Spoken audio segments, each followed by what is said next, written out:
Hello my dear student, plant kingdom algae का हम lecture 2 कर रहे हैं।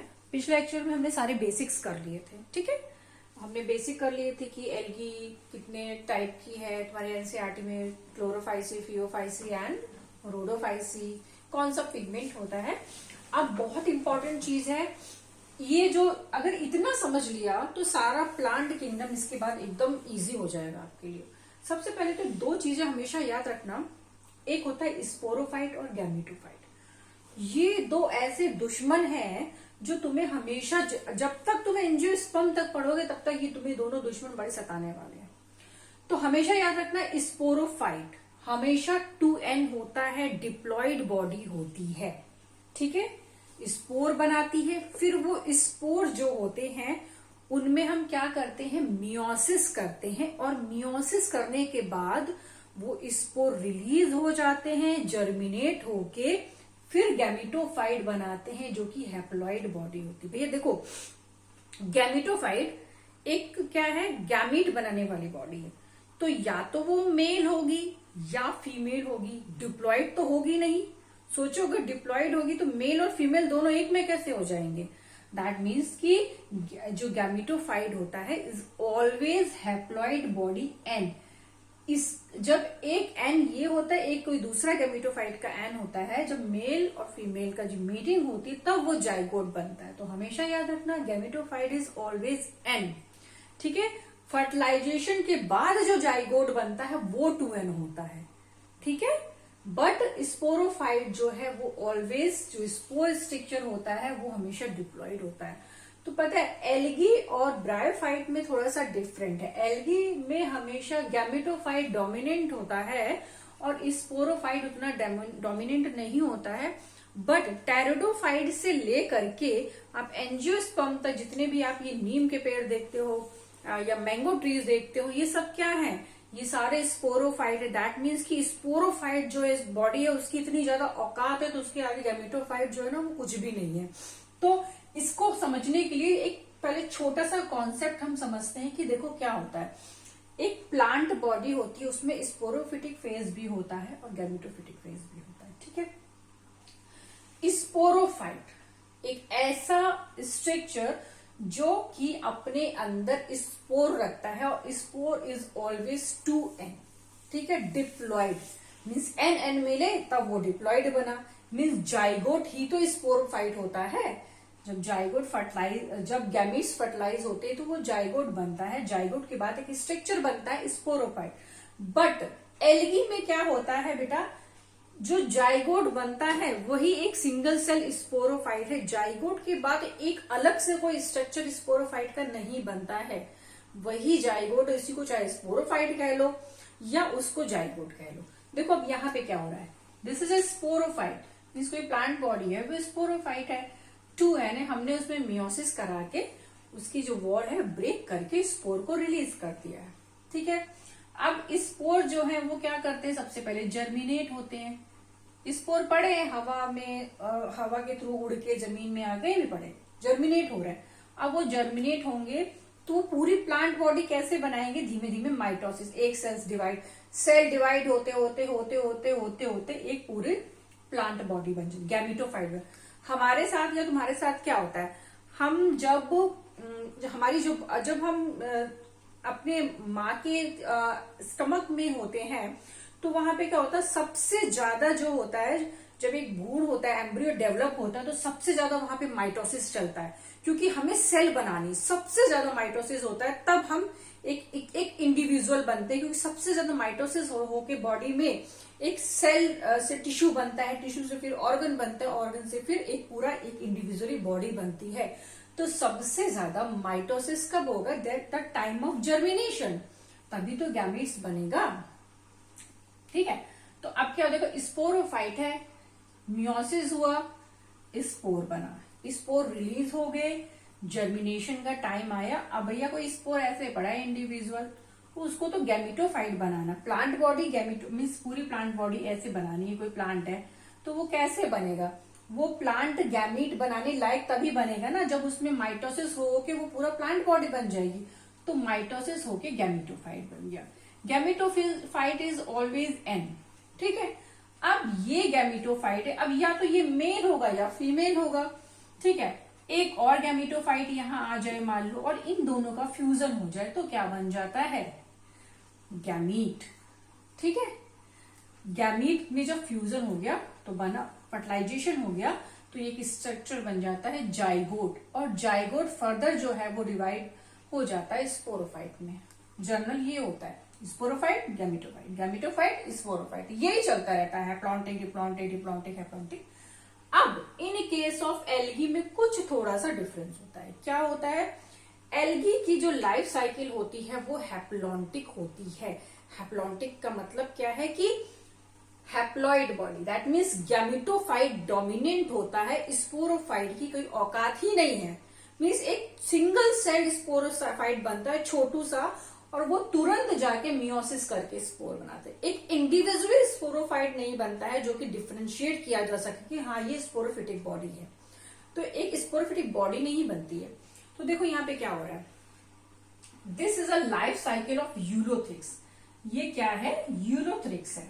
तो हम इसका लाइफ साइकिल समझेंगे तो हमें समझ में आएगा कि स्पोरोफाइट क्या होता है और गैमेटोफाइट क्या होता है। देखो क्या होता है, ये एक यूलोथ्रिक्स है। यूलोथ्रिक्स क्या है, गैमेटोफाइट, ये जो प्लांट बॉडी है, फुल प्लांट बॉडी है, दिस इज अ हैप्लॉइड, ठीक है। Gametophyte is always haploid. अब ये जो इसका न्यूक्लियस पड़ा है, दिस इज अ एन, अभी ये एन है, ठीक है। अब ये कहेगा भैया कि अब हमें अपना जो वंश है आगे बढ़ाना है, तो ये क्या करेगा, इसमें माइटोसिस होना शुरू हो जाएगा। ये जो इसका न्यूक्लियस है इसमें माइटोसिस हो जाएगा। अब इससे कई सारे हैप्लॉइड, इस तरह के कई सारे वो बन जाएंगे न्यूक्लियस, और ये क्या हो, गैमेट्स बन गए कई सारे, ठीक है। इसने क्या किया, कई सारे माइटोसिस कर करके गैमेट्स बना लिए। अब ये गैमेट्स इसकी वॉल को तोड़ के रिलीज हो गया। एक दूसरा क्लैमाइडोमोनास मान लो यहाँ पे है, इसका भी एक गैमेट यहाँ पे आ गया, ठीक है। दोनों गैमेट्स में फ्यूजन हो गया। जनरली सेक्सुअल रिप्रोडक्शन में यही होता है ना कि गैमेट फ्यूज होते हैं और बन गया zygote, which is 2n, which is diploid body. Zygote is always diploid. अब जब जाइगोट बन गया, ये जो कि 2n है, अब देखो जाइगोट से वैसे होता क्या है, उसके बाद एक स्पोरोफाइट बनना चाहिए, ठीक है। बट यहाँ पे स्पोरोफाइट नहीं बन रहा है। Zygote is a only sporophyte of algae. Zygote is a single cell sporophyte of algae, means individually कोई स्पोरोफाइट नहीं बन रहा है। ये जो जाइगोट है, ये जो 2n है, इसी को हम स्पोरोफाइट बोल देते हैं। एल्गी में एक अलग से कोई स्ट्रक्चर नहीं बनता है जो कि डिफरेंशिएट किया जा सके कि हाँ भाई देखो जाइगोट के बाद एक स्पोरोफाइट बना, बट यहाँ पे ऐसा नहीं होता है। Zygote is a single cell, या sporophyte is a single cell of zygote, ठीक है। एक इंडिविजुअली एक सेल बनी जिसका अपना कोई इंडिपेंडेंस नहीं है, मतलब समझ लो इसकी अपनी कोई वैल्यू नहीं है स्पोरोफाइट की। तो ये बना, इसमें हो गया मियोसिस, क्योंकि ये 2n था, जहां 2n दिखे बस सीधे मियोसिस कर दो, डिप्लॉइड को हैप्लॉइड बना दो। मियोसिस करा, अब ये 2n से n बन गए, कई सारे स्पोर बन गए, और स्पोर जो है वो ब्रेक हो गए वॉल को तोड़ के, और यहाँ जर्मिनेट करने लगे, और इस जर्मिनेशन बॉडी में माइटोसिस होके इंडिविजुअली जो है आपका ये यूलोथ्रिक्स बन गया। ये समझ में आया। अब अगर कोई और प्लांट, मतलब हम ब्रायोफाइट के बाद टाइडोफाइट जिनमें, वहां पे क्या होता है, जाइगोट के बाद एक अलग से एक स्पोरोफाइट स्ट्रक्चर बनता है जिसका एक अपना एक इंडिपेंडेंस साइकिल होता है, बट यहाँ पे नहीं है। इसलिए हम इस तरह की लाइफ साइकिल को बोलते हैं हैप्लॉन्टिक लाइफ साइकिल। यहाँ पे सब कुछ जो है वो गैमेटोफाइट कर रहा है, इसको स्पोरोफाइट की कोई औकात ही नहीं है, इसलिए इस तरह की लाइफ साइकिल को हम बोलते हैं हैप्लॉन्टिक। अच्छा, इसको लाइफ साइकिल है जो sporophyte, that means dispo. Sporophyte हमेशा क्या होता है, डिप्लॉइड होता है, और गैमेटोफाइट हमेशा क्या होता है, हागा, दैट मीन्स की haploid. Gametophyte is always haploid and sporophyte is always diploid, that means डिस्पो एंड हागा, ठीक है।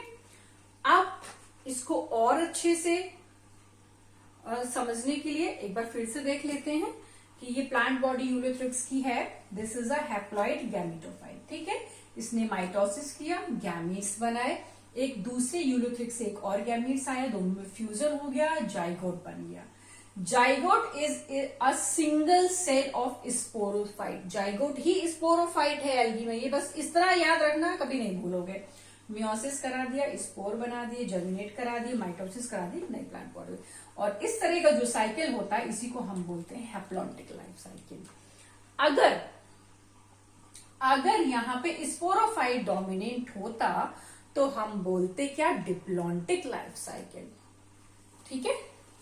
चलो आगे बढ़ते हैं, किसके बारे में अब हम पढ़ ले कि सेक्सुअल रिप्रोडक्शन। एल्गी में बहुत पूछा जाता है कि किस तरह के गैमीट्स बनते हैं। तो in the time of sexual reproduction जो एल्गी है उसमें जो गैमीट्स की फॉर्मेशन होती है वो 3 तरह के गैमेट्स बनते हैं। एक होता है आइसोगैमस, एक होता है एनाइसोगैमस और एक होता है ऊगैमस। आइसोगैमस जो होता है इसका मतलब ये है कि दोनों जो मेल और फीमेल गैमेट्स बन रहे हैं दोनों सिमिलर साइज के हैं। Iso means same size, aniso means में एक मेल गैमेट फीमेल गैमेट बड़ा बनेगा और मेल गैमेट छोटा बनेगा। तो आइसोगैमस और एनाइसोगैमस का सबसे अच्छा एग्जाम्पल है यूरोरिना, ठीक है। तीसरे टाइप का जो गैमेट्स बनता है वो है ऊगैमस टाइप का। ऊगैमस टाइप में क्या होता है, फीमेल जो होता है अनयूजुअल बिग साइज में होता है इसका गैमेट, और जो मेल होता है वो छोटा। मीन्स इसमें भी फीमेल बड़ी है, मेल छोटा, बट इसमें जो फीमेल वाली है ना वो बहुत ज्यादा हैवी गैमेट्स बनाती है, ठीक है। तो आगे देखते हैं अब ये किस तरह के होते हैं। आइसोगैमस जो होते हैं इसको 2 कैटेगरी में डिवाइड किया गया है, ये तो ये flagellated and non flagellated. That means कि जिसमें फ्लैजिलेटेड जिनके जो गैमेट्स है वो मूव कर सकते हैं, जिनमें फ्लैजिला लगे हो, इस तरह से फ्लैजिला लगे हो और मूव कर सकते हैं, उसका एग्जाम्पल है यूलोथिक्स एंड क्लैडोफोरा, ठीक है। और नॉन फ्लैजिलेटेड का है स्पाइरोगैम, मीन्स इसके जो गैमेट्स के पास फ्लैजिला नहीं होता है। Anisogamous is Eudorina and oogamous is Fucus and Volvox. Generally इसमें जो फीमेल होती है ना, फीमेल गैमेट्स बनता है बहुत ज्यादा अनयूजुअल, वो बहुत ज्यादा बिग साइज का होता है, ठीक है। तो आइसो के एग्जाम्पल, आइसो को 2 कैटेगरी में डिवाइड किया, flagellated and non flagellated, which is flagellated is Ulothrix and Cladophora, non flagellated is Spirogyra, anisogamous Eudorina. Oogamous type जो गैमेट्स बनते हैं वो फ्यूकस में बनते हैं एंड वॉल्वॉक्स में बनते हैं। This is a green algae, this is a brown algae. अब देखो क्या होता है, ये बेटा बहुत इंपॉर्टेंट पार्ट है नीट का। नीट क्या, अभी भी जितने भी कॉम्पिटिशन एग्जाम बायो से रिलेटेड होते हैं ना, ये क्वेश्चन जरूर आता है, क्योंकि यहाँ पे ना भूल जाते हैं, सभी भूल जाते हैं, हम भी भूल जाते हैं, तो इसको 2-3 बार प्रैक्टिस करोगे आ जाएगा। आइसो एनाइसो ऊगैमस, ठीक है। अब आगे बढ़ते हैं क्या, इकोनॉमिक इंपॉर्टेंस एल्गी का, ये भी बहुत क्वेश्चन आता है इससे। देखो इकोनॉमिक इंपॉर्टेंस में हम पढ़ेंगे कि देखो 50% ऑफ CO2 फिक्सेशन करता है अर्थ में, 50% CO2 फिक्सेशन का योगदान जो होता है वो किसका होता है, एल्गी का। अब जब ज्यादा से ज्यादा CO2 फिक्सेशन करेगी तो फोटोसिंथेसिस भी करेगी, तो O2 का लेवल भी इंक्रीज होगा। Primary producer in aquatic food chain, ocean में सबसे ज्यादा ये क्या करते हैं, प्राइमरी प्रोड्यूसर होते हैं, जिसकी वजह से ये एक्वेटिक फूड चेन में सबसे ज्यादा प्राइमरी प्रोड्यूसर माने जाते हैं, क्योंकि बहुत ज्यादा फोटोसिंथेसिस करते हैं। 70% of marine algae are edible, ये कह रहा है कि मरीन में जितनी 70% एल्गी होती है वो इडिबल होती है, मीन्स खाने लायक होती है। इसका सबसे अच्छा एग्जाम्पल है आपका क्या, सार्गैसम एंड प्रोफाइरा। सार्गैसम तो ऐसा है ना कि ये तो इतना ज्यादा ग्रो करता है कि इसके नाम पे एक सी का नाम भी है, सार्गैसम सी, वहां पे इतना ज्यादा सार्गैसम मतलब ग्रो करता है। प्रोड्यूस हाइड्रोकोलाइड, देखो हाइड्रोकोलाइड्स क्या होते हैं, लाइक कोई एल्गी है इस तरह से, ये फिलामेंटस एल्गी या कोई भी, उसके ऊपर एक और लेयर आ जाती है कुछ इस तरह की। तो हाइड्रोकोलाइड्स का काम क्या होता है, ये ना पानी को एब्जॉर्ब करती है और फूल जाती है, दिस इज अ हाइड्रोकोलाइड्स। इनका बहुत ज्यादा यूज होता है ना कॉस्मेटिक वगैरह में, और कुछ और भी कॉस्मेटिक एंड कुछ खाने पीने की चीजों में इसका यूज होता है बहुत ज्यादा। इसके अलावा आता है एल्गिन। ब्राउन एल्गी जो होती है उसके ऊपर एल्गिन का इस तरह से कवर लगा होता है, ये दिस वन। ये क्या होता है, जैसे जब ब्राउन एल्गी को ऐसे टच करो ना तो ऊपर एक कवर होता है, ये बहुत ज्यादा चिपचिपा होता है, स्लाइमी होता है, तो ये एल्गिन की प्रोटेक्शन होती है ब्राउन एल्गी के ऊपर। ठीक है, फिर होता है कैराजिन। कैराजिन क्या होता है, रेड एल्गी में पाया जाता है एक ऐसा सब्सटेंस होता है। ये क्या करता है, इसका यूज क्या होता है, चीजों को थिकनेस, जैसे ग्रेवी या कुछ ऐसी खाने की जो एडिबल चीजें होती हैं वहां पे इंडस्ट्रीज, फूड इंडस्ट्री में इसका बहुत ज्यादा यूज किया जाता है चीजों को इमल्सिफाई करने के लिए या थिकनेस प्रोवाइड करने के लिए। ठीक है, और उसके बाद आता है आपका अगर। अगर क्या है, अगर is obtain for red algae. Red algae से अगर सब्सटेंस यूज किया जाता है, इसका सबसे ज्यादा यूज क्या होता है, जो जेली खाते हैं ना, तो जेली टॉफियों में या उसमें अगर का यूज किया जाता है। और आइसक्रीम इंडस्ट्रीज में, आइसक्रीम प्रोडक्शन में भी क्या होता है, अगर का यूज करते हैं। ठीक है, अगर हमें किससे मिलता है, जिलेडियम एंड ग्रेसिलेरिया, ये दोनों जो रेड एल्गी है उससे अगर ऑब्टेन किया जाता है। ये क्वेश्चन इंपॉर्टेंट है, आता है। ठीक है, और उसके अलावा आता है आपका क्या, क्लोरेला। क्लोरेला क्या है, हाईएस्ट प्रोटीन एल्गी होती है जो और इसको ना स्पेस एल्गी बोलते हैं, क्योंकि जो आपके एस्ट्रोनॉट्स होते हैं जब वो जाते हैं मोस्टली आपके ट्रैवलिंग पे, तो उनको ना ये क्लोरेला ही दिया जाता है, क्योंकि ये हाई प्रोटीन फूड होता है और उनकी जो प्रोटीन की रिक्वायरमेंट होती है एस्ट्रोनॉट की, वो इससे पूरी हो जाती है। ठीक है, तो आज हमने एल्गी में क्या पढ़ लिया, लाइफ साइकिल पढ़ लिया कि हैप्लॉन्टिक होता है, सेक्सुअल रिप्रोडक्शन में किस तरह के गैमेट्स बनते हैं वो पढ़ लिया। और ये जो है ना produce hydrocolloids is important, very important. Algin is obtain for brown algae, this is a need का क्वेश्चन है। ये हाइड्रोकोलाइड्स नीड का क्वेश्चन है। यूजेस क्या है कि ये पानी में क्या होते हैं, पानी को एब्जॉर्प्शन करते हैं बहुत ज्यादा हाइड्रोकोलाइड। ठीक है, और कैराजिन जो कि रेड एल्गी होती है, और फूड इंडस्ट्री में ये क्या करता है ना, इमल्सिफाई और थिकनेस का काम करता है। जो खाने की चीजें होती है उनको हम थिकनेस देने के लिए मोस्टली क्या करते हैं, कैराजिन का यूज करते हैं।